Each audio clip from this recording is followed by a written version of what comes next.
Ito ay meron pong bagong paksa binigay sa atin ng ating Panginoon. At tatalakayin naman po natin ngayong gabi ang pangalawang serye, Light in the Darkness in the Last Days. Yung una natin pinag-aralan ay Living in the Last Days, no? Paano tayo mamumuhay sa gitna ng huling araw? Ito na po yung huling araw, ano po? At pinag-aralan natin dyan yung tatlong puntos, yung friendly reminder, forgiveness received, and following His footsteps. At para sa pangalawang serye, pag-uusapan naman natin dito, yung light in the darkness in the last days. Sino yung liwanag na tinutukoy sa Biblia at paano tayo mamumuhay kasama ng liwanag sa gitna ng mga huling araw, no, sa mga panahon natin po ngayon. Ngayon, kung meron po kayong mga Bible, pwede nyo po kung sabayan sa pamamagitan ng inyong mga mata, ay bubuksan natin yung unang 1, no? Si Juan po ang sumulat ng 1, 1st, 2nd, and John at Revelation. So bubuksan natin yung unang 1, no? Yung 1st John. Ito po yung bago mag-Revelation sa may bandang dulo ng New Testament. Ngayon ay babasahin ko na po yung ating teksto. At sabayan po ninyo ako ng inyong pong mga mata. Ito po ang nakasulat. Ipinapahayag namin sa inyo ang tungkol sa Kanya. Kanino? Kay Jesus. Na mula pa sa simula ay narinig namin siya, nakita at napagmasdan ng sarili naming mga mata.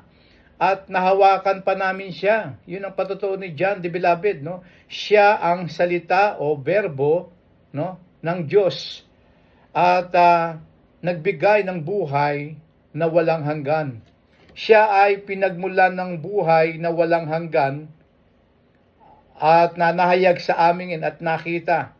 Pinatotohanan at ipinahayag namin siya sa inyo na sa simula pa ay kasama na ng Ama at nagpakita sa amin.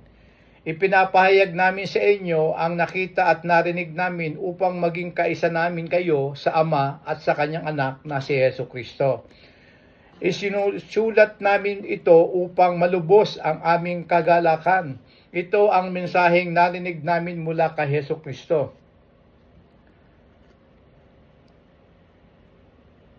At ipinahapayag naman namin sa inyo, ang Diyos ay liwanag at sa Kanya ay walang anumang kadiliman. Ulitin ko po, no, ito po yung ating paksa. Si Jesus po, no, ay Diyos. Ang Diyos ay liwanag at sa Kanya ay walang anumang kadiliman.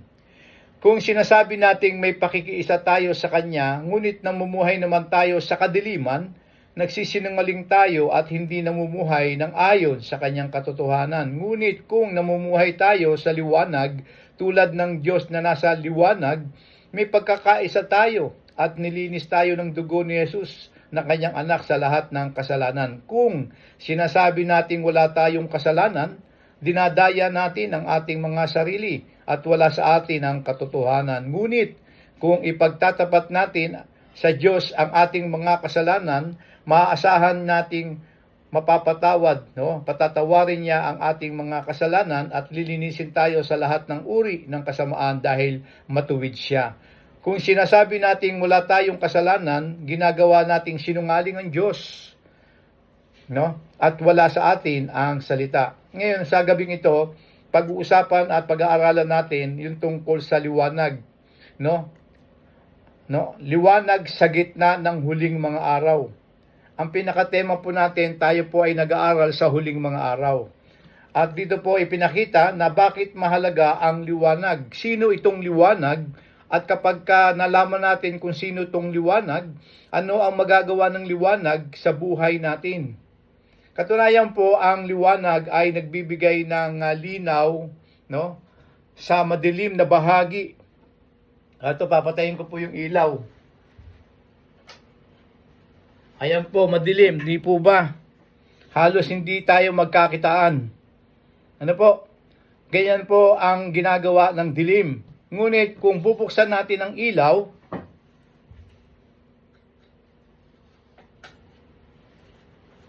ayan po, malinaw na nakikita ninyo ako at nakikita ko kayo. Yan ang nagagawa ng liwanag. Ngayon, si Jesus po ay tinawag sa Biblia na liwanag. Katunayan ay binanggit yan sa John chapter 8 verse 12. No, ako ang liwanag, sabi ni Jesus. Siya mismo nagpatotoo sa kanyang sarili na siya ang liwanag. Ano ang ginawa ni Kristo sa buhay ng mga taong inilapit sa kanya ng Diyos? Binigyan niya ng liwanag. Sa ganito ring paraan, tayo po mga makasalanan ay binibigyan ng pagkakataon ng ating Panginoon na lumapit sa Kanya at magkaroon tayo ng liwanag. Yun po ang ginawa ko. Ako ay nagsisi ng aking kasalanan at inamin ko sa Diyos ang aking mga pagkakasala at humingi ako ng tawad sa ating Panginoong Hesus at tinanggap ko siya bilang aking Panginoon at sariling tagapagligtas. At mula nung ginawa ko yon, yung liwanag na nasa akin ay patuloy na hinihingi ko na ito po ay maglalong magliwanag. Kaya ang sabi ni Kristo na kayo ay maging ilaw ng sanlibutan. Bakit kinakailangan sabihin ni Kristo sa mga taong nagsisi ng kasalanan at nanampalataya na tayo ay magliwanag, tayo ang ilaw ng sanlibutan? Sapagkat ang mundong ginagalawan natin ay pasama ng pasama. Ito ang dahilan kung bakit sumasama ang tao dahil sa ginawa ni Satanas. Si Satanas po, ang sabi sa 2 Corinthians chapter 4 verse 4, ayaw nilang maniwala sa magandang balita dahil ang kanilang mga isipan ay binulag ni Satanas na nagahari sa mundong ito. Binulag niya sila para hindi nila maintindihan ang magandang balita tungkol sa kapangyarihan ni Kristo na siyang larawan ng Diyos. Ngayon, sa binasa po natin ngayong gabi, tunay na makikita po natin ang halaga ng liwanag na sinasabi ni Kristo at siya po yung liwanag. At nung tayo ay nagsisit na ng palataya kay Kristo, tayo ay binigyan ng Diyos ng tunay na liwanag. At ang liwanag na dala-dala po natin ay kailangan dalihin natin saan man tayo naroon. Sa pamilya, dalhin natin ang liwanag ni Kristo, ang mabuting balita. Sa mga katrabaho, dalhin natin ang liwanag ni Kristo, ang mabuting balita. Sa mga kapitbahay, dalhin natin ang liwanag ni Kristo, ang magandang balita.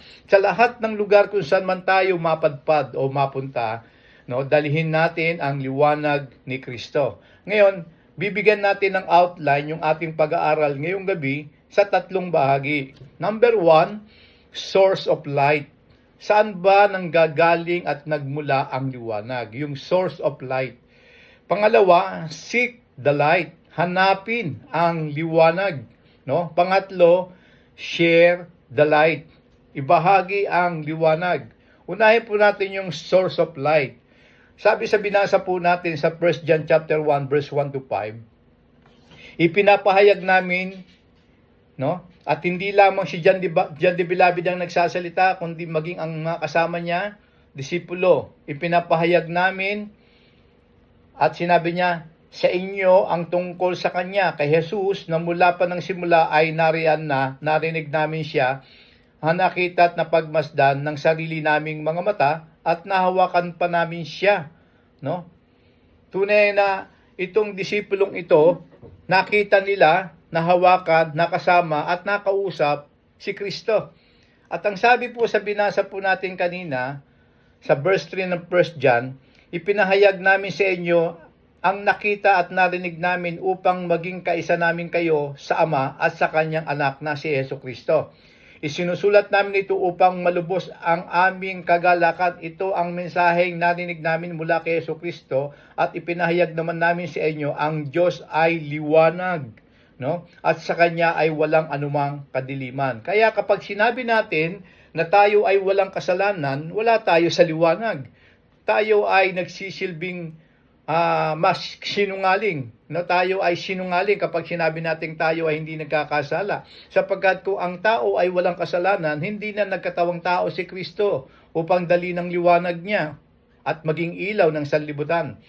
Sapagkat kung tayo po ay nangangailangan ng liwanag, kailangan pong hanapin natin kung sino yung liwanag. Sa binasa po natin, ang tinutukoy po ni John the Beloved na ilaw ay walang iba kundi si Kristo. Katunayan, sabi sa John chapter 1, verse 14, nagkatawang tao ang salita o yung berbo, sabi sa John 1:1, no? At namuhay na kasama natin, nakita namin ang kadakilaan niya bilang kaisa-isang anak ng Ama, puspos siya ng biyaya at pawang katotohanan ang mga sinasabi niya. Ngayon, sinabi po rin sa Ephesians chapter 5 verse 13 to 14, pero kung pagsasabihan nyo sila sa masama nilang ginagawa, malalaman nilang masama ang kanilang mga ginagawa, sapagkat maliliwanagan ang lahat ng naaabot ng liwanag ng katotohanan. Kaya sinabi, gumising ka, ikaw na natutulog, bumangon ka mula sa mga patay at liliwanagan ka ni Kristo. Ngayon, sabi sa John 8:12, muling nagsalita si Jesus sa mga tao, ako ang ilaw ng mundo, ang sumusunod sa akin ay hindi na mamumuhay sa kadiliman, kundi magkakaroon ng ilaw na nagbibigay buhay. At sa John chapter 9 verse 5, habang ako ay nasa mundong ito, sinasabi ni Kristo, ako ang ilaw na nagbibigay liwanag sa mga tao. Ngayon, anumang bagay na nakikita ng ating mga mata, ito man ay kahit gusali, kapaligiran, tahanan, obra maestra o anuman po ito ay nagiging maganda dahil sa liwanag. Ngayon, ang tao po ay nasa kadiliman. At bilang nasa kadiliman, puno tayo ng kasalanan. At hindi makita sa atin ang liwanag ng kabanalan. Dahilan upang si Kristo ay manaog at magkatawang tao. Ngayon, si Kristo ang source of light. Kung si Kristo ang source of light at tayo ay nasa kadiliman, ano ang gagawin natin? Kailangan tayong lumapit kay Kristo. Maliwanag po. Kinakailangan ang tao ay manampalataya at lumapit kay Kristo at kilalanin si Kristo bilang Diyos, ang kaisa-isang anak ng Diyos na may dala ng liwanag upang ang buhay ng taong nasa kadiliman ay maliwanagan. Ano po ba ang konsepto ng kadiliman ng buhay ng isang tao? Ang taong walang Diyos sa kanyang buhay, ito po ay pinamumunuan ng kasamaan. Nariyan ang tao ay mabilis pumatay, no? Walang konsensya kung pumatay ng tao, no? Magnakaw, magsinungaling, mandaya, mambabae o ano man ang ginagawa niyang karumihan, no? Ang tawag po doon ng Biblia ay kasalanan. Kung yun ay kasalanan, ang tao ay nasa kadiliman. Iyan ang bunga ng kasalanan. Ngayon, ayaw ng Diyos na ang kanyang nilalang, tayo po yun, ay mapunta sa kailaliman ng impyerno dahil sa kasalanan. Kaya naman nanaog si Kristo upang dalhin sa atin ang liwanag at ang buhay ng tao ay mabalik loob sa Panginoon. Kinakailangan po ang buhay natin bago dumating ang Panginoong Hesus ay nasa Kanya na tayo. Sapagkat mamatay man tayo sa mundong ito, kukunin tayo ng Diyos at kasama ni Kristo.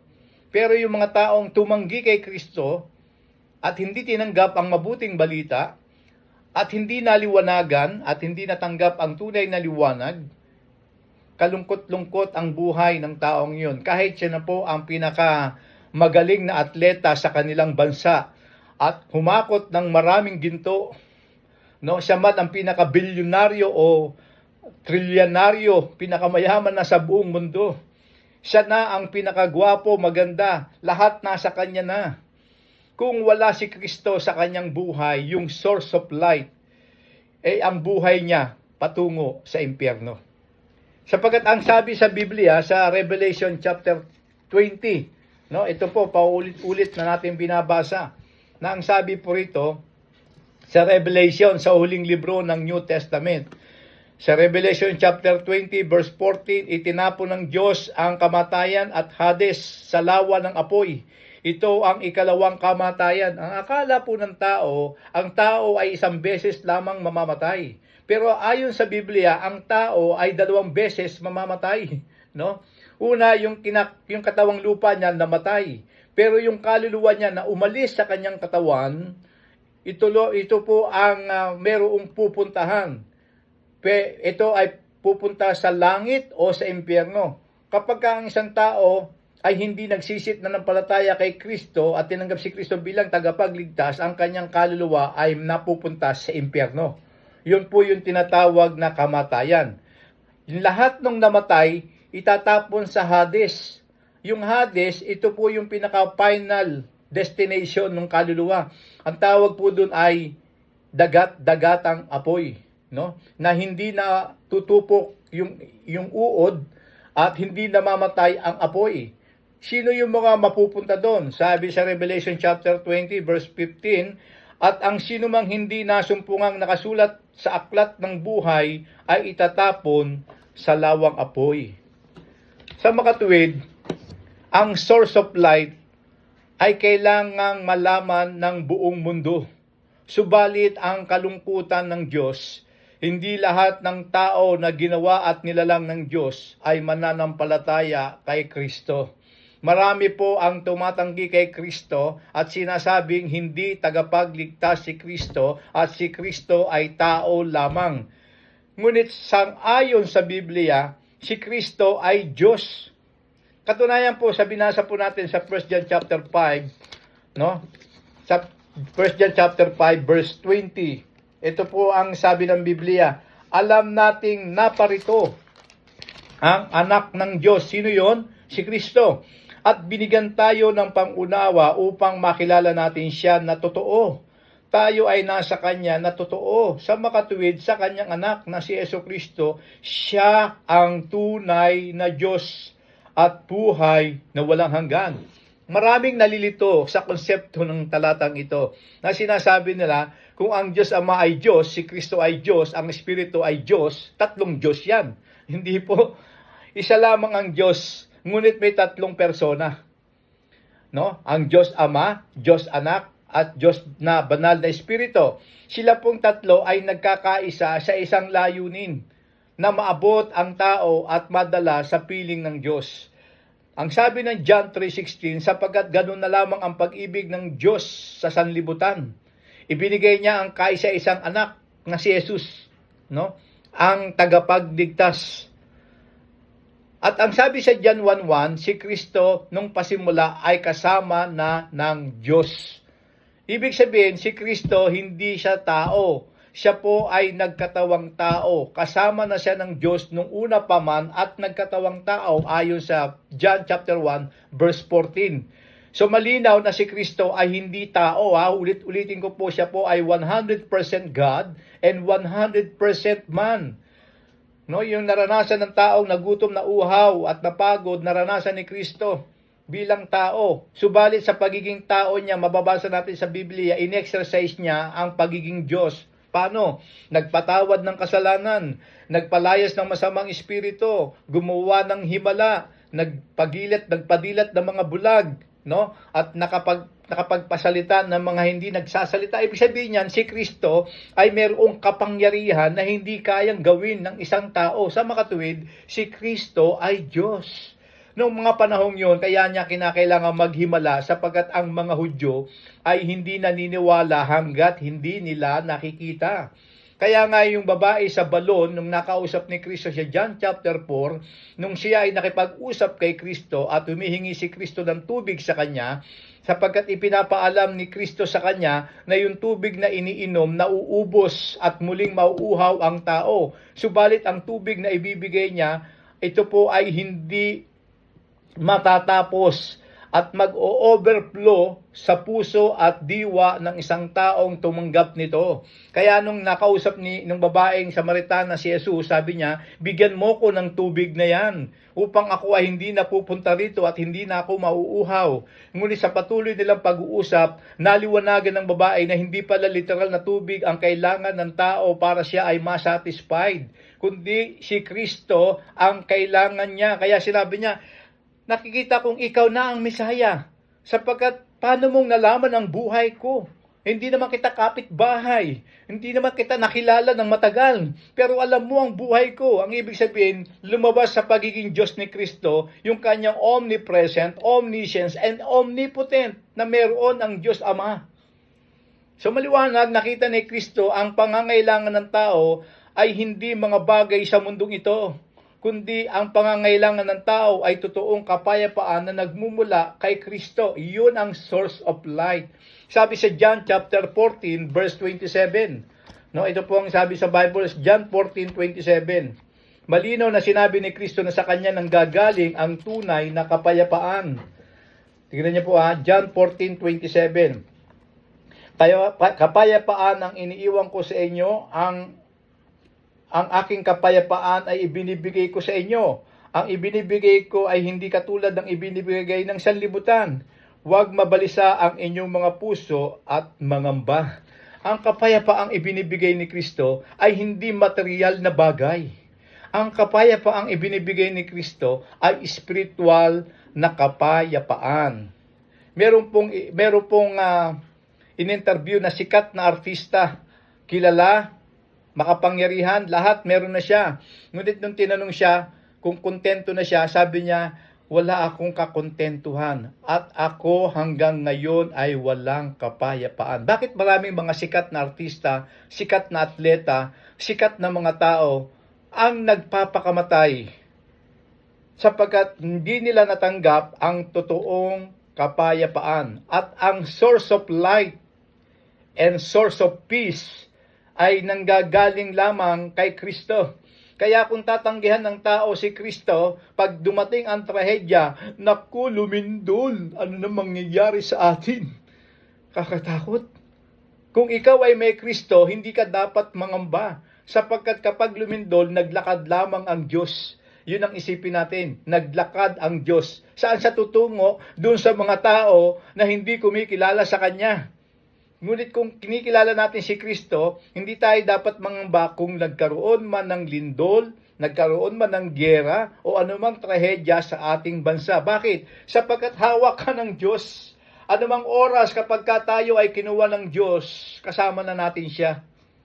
Ngunit ang nakalulungkot na bahagi sa buhay ng isang tao kapag hindi niya kinalala si Kristo na source of light, patungo ang buhay niya sa impyerno. Madadala ba ng tao ang kanyang kayamanan? Hindi. Madadala ba ng tao ang kanyang gintong medalya? Hindi. Hindi masama magkaroon ng gintong medalya dahil pinagsikapan mo yan. Pero kung wala kang Kristo at hindi mo pa tinatanggap si Kristo, bali wala ang gold medal, bali wala ang pera, bali ang kayamanan, bali wala ang magandang bahay, bali wala ang maraming sasakyan, bali wala ang lahat ng nandito sa mundo. Paulit-ulit kong sinasabi, lahat ng material na bagay ay hindi makapagbibigay ng totoong kapayapaan sa kanyang buhay, kundi ang kapayapaang ibinibigay lamang ng Diyos at walang iba kundi ito ay si Kristo Jesus. Siya ang tunay na kapayapaan. Siya ang source of light. Pangalawa, pag-usapan naman natin dito ay yung tinatawag na, nandito po tayo sa pangalawa, seek the light, no? Hanapin natin ang liwanag, no? Yun po, sinabi ko nga po sa inyo na maraming mga tao ang tumutulig sa pagka-Diyos ni Kristo. At hindi nila kinikilala na si Kristo ay Diyos. Ngayon, dapat hanapin ng tao. Ngunit ang nakalulungkot, sabi po sa Biblia, walang umahanap sa Diyos, wala kahit isa. No? Ang lahat ay nagkanya-kanya ng lakad at tinalikuran ang Diyos. Sabi sa binasa natin sa 5-7, ito ang mensaheng narinig namin mula kay Jesucristo. At ipinapahayag naman namin sa inyo, ang Diyos ay liwanag at sa Kanya ay walang anumang kadiliman. Ngayon, kung walang kadiliman kay Kristo, bakit ayaw ng tao? Bakit ayaw ng tao pumunta? Kasi marireveal ang kanyang kasalanan. Ang kasalanan niyang masamang ginagawa niya, ang pambababae niya, ang lahat ng kasamaang ginagawa niya, ang pagsisinungaling niya, lahat ng karumihan na ginagawa ng tao, ayoko munang isuko. Kaya ayaw kong hanapin ang liwanag. No? Kaya ayaw ng tao yun, dapat may itatama siya ng Diyos. No, itatama ng Diyos ang kanyang pag-uugali, itatama ng Diyos ang kanyang mga maling bisyo, itatama ng Diyos ang kanyang maling pananaw sa buhay, sapagkat dala-dala niya ay liwanag ni Kristo. Kaya ayaw ng tao yun. Ngayon, ang sabi sa John chapter 8 verse 12 to 14, muling nagsalita si Jesus sa mga tao, "Ako ang ilaw ng mundo. Ang sumusunod sa akin ay hindi na mamumuhay sa kadiliman." Ang ibig sabihin na hindi na mamumuhay sa kadiliman, kung ang dating pagkatao natin ay masama, hindi na natin hahanapin yung dati nating masamang ginagawa. Sapagkat ang hahanapin na natin ay yung bago na gusto ng Diyos na dapat nating gawin. Yun po ang sabi niya. Nang marinig ito ng mga Pariseo, sinabi nila, "Ikaw lang naman ang nagpapatotoo tungkol sa sarili mo, kaya hindi ka pinaniniwalaan." Sumagot si Jesus, "Kahit na nagpapatotoo ako tungkol sa aking sarili, ang sinasabi ko ay totoo dahil alam ko kung saan ako nanggaling at kung saan ako pupunta. Ngunit kayo, hindi ninyo alam kung saan ako nanggaling at kung saan ako pupunta." Kinausap ni Kristo yung mga Pariseo sapagkat tinutuligsan nila si Kristo at sinasabi si Kristo ay tao lang. Paano mangyayaring siya ay galing at nauna pa kay Abraham? Ano po? Kaya ang sabi ni Kristo malinaw na kaya hindi lumalapit ang tao sa liwanag sapagkat ayon sa Biblia, sa John chapter 3 verse 20 hanggang 21, ang taong gumagawa ng masama ay ayaw sa liwanag at hindi lumalapit sa liwanag dahil ayaw niyang malantad ang kanyang maruming ginagawa. Ngunit ang namumuhay sa katotohanan ay lumalapit sa liwanag upang malaman ng lahat na ang mabuti niyang gawa ay nagawa niya sa tulong ng Diyos. Hindi po natin kaya maging perpekto. Ganun pa man, ang sabi ni Jesus, tutulungan tayo ng Diyos mamuhay ng tama. Pero yung mga taong ayaw talaga ng liwanag, no? Hindi hinahanap ang liwanag, hindi nga niya makikita ang liwanag. Alam niyo ba na sa dulo ng loob ng tunnel, bagamat madilim sa loob ng tunnel, ang dulo noon ay liwanag.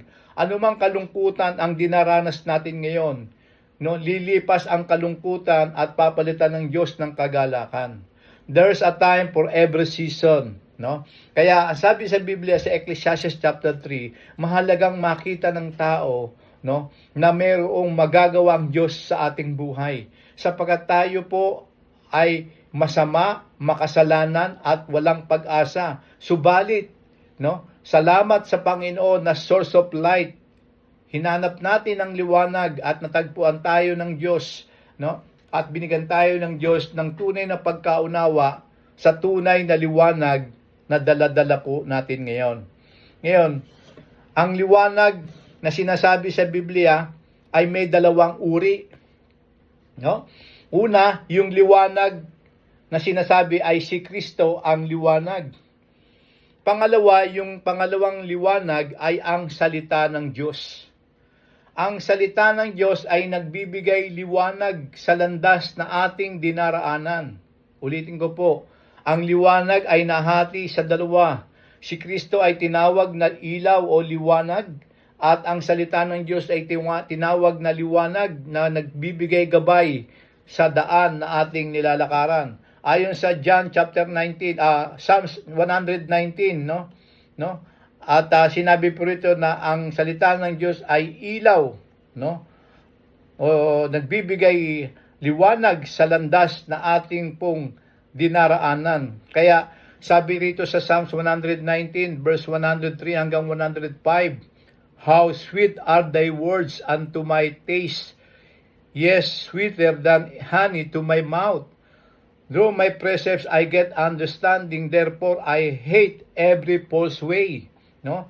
"Thy word is a lamp unto my feet." Pag sinabing lampara, ito ay sisidlan, no? Pinaglalagyan ng liwanag, no? Nung mga panahon yun, kapag ikaw ay naglalakad sa bukid, kailangan ng lampara.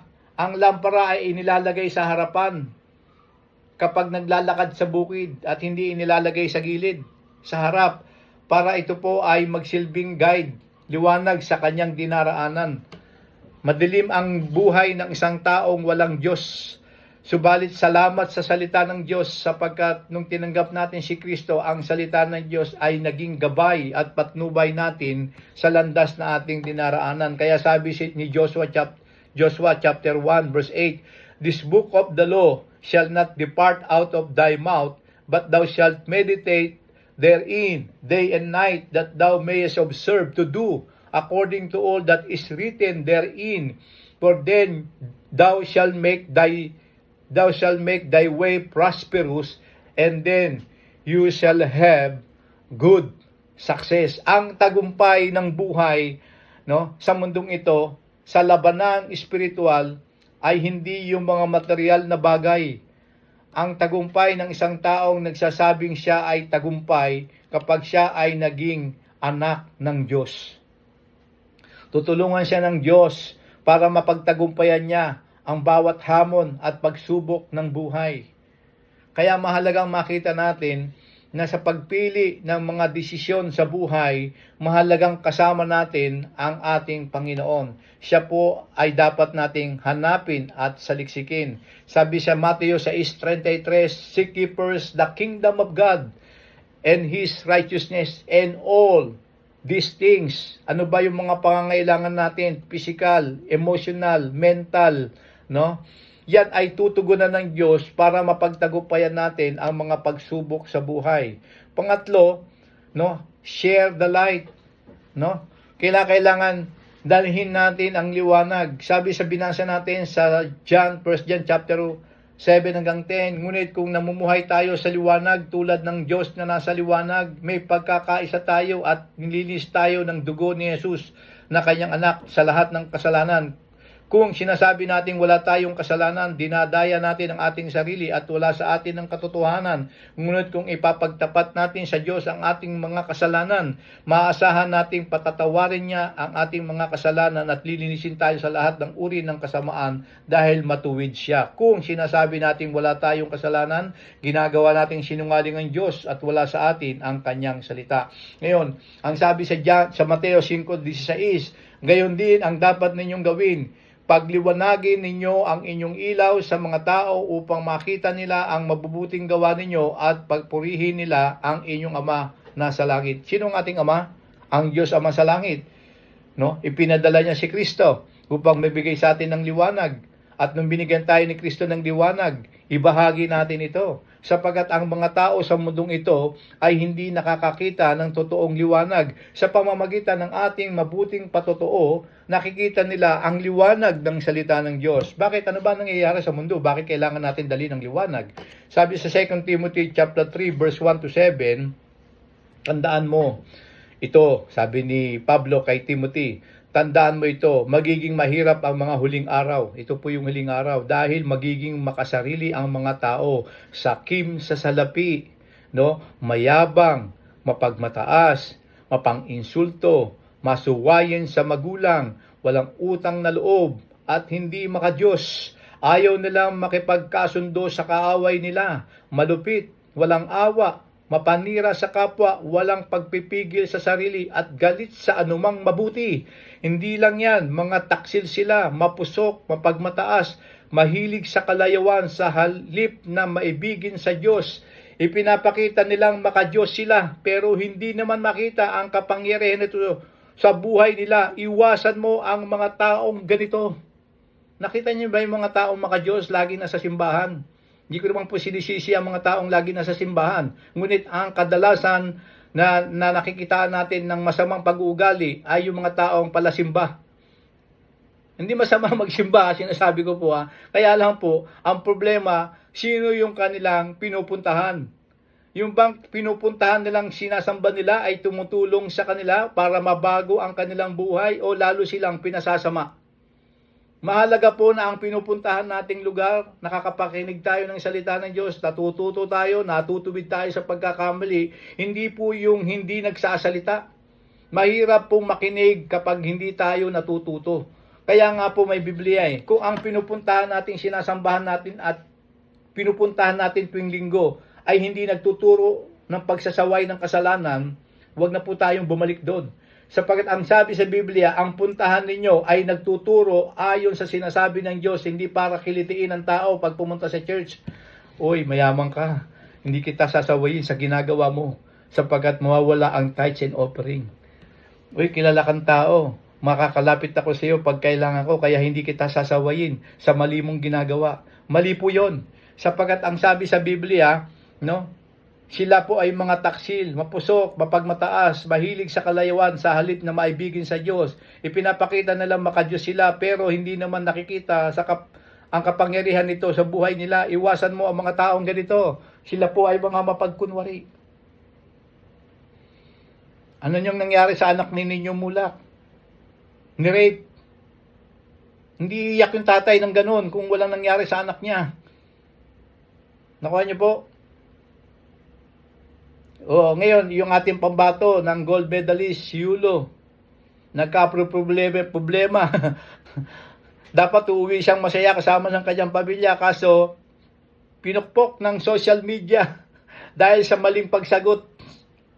Dapat yun nanahimik na lang muna at ipinasa Diyos ang lahat ng bagay. At pag nagkita sila ng magulang niya, saka sila nag-usap privately. Sapagkat ang tao ngayon, ang sabi sa Biblia, mapag-insulto, pag-isip ng masama. Yung nga lang, kaya nakakatakot na ngayon Yung nagda-drive ka, biglang merong magbibideo. Bakit ka nagbibideo? Hindi mo naman alam kung anong totoong nangyari, binidyohan mo yung isang bahagi lang. Paano yung totoong pangyayari? Kaya napapasama yung isang tao. Makakita lang na may sumigaw, video. Ano na nangyayari sa atin ngayon? Nagkakagulo-gulo. Sapagkat ang sabi sa Biblia, ang tao ay nagpapakita ng makadiyos, ngunit masama ang ginagawa. Hindi naman masama ang ginagawa ng taong maging makadiyos kung totoong Diyos ang kanyang sinasamba. Sapagkat kung totoong Diyos ang sinasamba natin, yun ang Diyos na tutulong sa atin para mapagtagumpayan natin ang ating mga vices, ang ating maling pag-uugali, ang ating maling pag-iisip, yung ating maling ginagawa. Sapagkat hindi natin kayang magbago ng ating sarili, ang Diyos ang magbabago sa atin. Kaya tandaan po natin, hindi po natin kayang baguhin ang ating sarili. Lahat tayo may pagkakamali, lahat tayo may pagkukulang. Ngunit ang sabi sa Biblia, kung tayo ay nagkasala, tayo ay lumapit sa Diyos. Hindi tayo dapat lumapit sa kapwa natin tao. Ang sabi sa Biblia, lumapit sa Diyos at sabihin ang ating kasalanan at patatawarin tayo. Ang problema ang itinuro sa atin, kapag ikaw ay nagsasala, lumapit ka at pangumpisal. Anong kasalanan mo? Nang rape po ako. At dahil sinabi niya yun, nahuli siya ng pulis sapagkat sinumbong siya ng pare. Sinumbong siya, ito yung ng rape. Kasi may award, may reward Akin na ang reward. Iyan na yung taong hinahanap nyo. Ang sabi sa Biblia, kapag ikaw ay nagkasala, lumapit sa Diyos. Panginoon, ako po ay nagkasala. Patawarin niyo po ko sa ginawa ko. Kung ano man yung ginawa mo. Ang sabi ng Biblia, patatawarin ang iyong mga kasalanan at lilinisin ng dugo ni Jesus. Sinabi ba ng Biblia na lumapit sa tao? Yung tao magchichismis ng buhay mo. Kaya kung magkasala ka, sabi direkta sa Diyos. Huwag sa tao. Ang tao, pwede magbigay ng counsel, ng opinion, ng payo. Pero ang totoong pagpapatawad, nanggagaling sa Diyos. Nakuha niyo po? Kaya ang sabi dito, mag-ingat po tayo. Share the light. Kung hindi natin isi-share ang liwanag ng pag-asa na ibinibigay ni Kristo sa mga tao, paano na po ang mga taong yan? Kaya po kapag kami pagkakataong maisasama ninyo ang inyong mga mahal sa buhay, asawa, kapatid, kamag-anak, anak, kapitbahay, isama po ninyo. Sapagkat sa pamamagitan ng pag-aaral ng salita ng Diyos, mamumulat tayo sa katotohanan na dala ng ebanghelyo ng ating Panginoon. Kaya dito, ang sabi po, ang patotoo ni Job, pakinggan niyo po yung patotoo ni Job Bakit siya tinawag na malinis at walang katulad ni Job? Meron pala siyang isang bagay na ginagawa sa Diyos na kung saan napabilib niya ang Diyos. Pakinggan po natin yung patotoo ni Job. Dito po tayo magwawakas sa ating pag-aaral. Job chapter 31, verse 1 hanggang 12. Ito po ang sabi ni Job. Ipinangako ko sa aking sarili nang hindi ako titingin ng mga pagnanasa sa ibang dalaga o sa ibang babae. Sabi ni Job, tingnan nyo, tindi ng ni Job, ipinangako ko sa aking sarili na hindi ako titingin ng may mga pagnanasa sa ibang babae, sapagat anumang igaganti ng makapangyarihan Diyos na nasa langit sa mga ginagawa ng tao. Hindi ba't kapahamakan at kasawian para sa mga gumagawa ng kasamaan? Alam ng Diyos ang lahat ng aking ginagawa. Kung nagsisinungaling man ako o nandalya, hahayaan kong hatulan ako ng Diyos dahil siya ang nakakaalam kung nagkasala nga ako. Kung hindi ako sumunod sa tamang daan, o kung sinundo ko ang nais ng aking mata at dinungisan ko ang aking sarili, masira nawa ang aking mga pananim, o di kaya ay pakinabangan ng iba. Kung naakit ako sa ibang babae o napaibig sa asawa ng aking kapwa, kunin nawa at sinipingan ng ibang lalaki ang asawa ko. Sapagkat ang nangangalunya ay kasalanang nakakahiya at dapat na parusahan ang taong ganyan ang ginagawa. Yan ay parang mapamuksang apoy na uubos ng lahat ng aking kabuhayan. Ang sabi ni Job, pag ako ay ng babae, yun ang simula para masira ang aking buhay, masira ang aking pamilya, mawala ang mga ari-arian ko, kunin ng ibang tao. Alam niyo, maraming tao na ang sweet nung umpisa, pero dahil meron karoon ng third party, nasira ang kanilang relasyon, nawala ang kanilang mga ari-arian, at nagkawatak-watak sila. Dahil ang lalaki ay nagpadala sa kanyang damdamin. Kaya mag-ingat po, ako po, lagi akong sinasabi sa Panginoon, tulungan mo ko, Lord. Ako po ay lalaki, no? Tulungan mo ko bilang ama ng tahanan na wag ako matempt, wag ako matukso sa ibang babae, sapagkat isang babae lang ang binigay mo sa aking buhay. Pangalawa sa aking ina. Kasi dalawa ang binigay ng Diyos Nanay ko, babae. At yung aking asawa. Sabi sa Biblia, magkaroon lamang ng isang asawa. Hindi dalawa, hindi tatlo, hindi apat. Isang asawa. Sapagkat yung nga lang isa, mahirap na. Dagdagan pa ng isa. Nakuha niyo po? Kaya sa mga lalaki, napakahirap po niyan. No? Pero yun ay magiging mahirap kung wala si Kristo sa ating buhay. Kasi nga po, ganito, kung ang isang taong minahal mo ay walang takot sa Diyos, paano yan matatakot sa iyo? Hindi nga marunong matakot sa Diyos sa iyo pa. Kaya kung ang pipiliin nating mapapangasawa may takot sa Diyos, talagang magkakaroon ka ng maayos na pagtulog sa gabi, sapagkat hindi gagawa ng masama yan kasi may takot sa Diyos. Kung pipili ka ng kaibigan, dapat piliin mo yung may takot sa Diyos. Sapagkat hindi ka niyan dadayain, hindi ka niyan lulukohin, hindi ka niyan iisahan. May kapayapaan. Ngayon, itong ating pinag-aaralan ngayong gabi, nakita natin yung source of light. Seek the light and send the light. I-share po natin ang liwanag. Hindi po pwedeng tayo lang ang nakakinabang sa magandang balita na dala ng ating Panginoon. Dapat ibahagi po natin sa iba. Sana po, napagpala po tayo ng salita ng Diyos ngayong gabi at nakita natin ang halaga ni Kristo bilang ating liwanag. Sa huling araw na ito, kailangan natin si Kristo. Kailangan natin ang liwanag. Kailangan natin ng patnubay. Kailangan natin ang Diyos, sapagkat sa mga panahong ito, hindi lamang nung pandemic talagang ang daming lumuhod sa Diyos.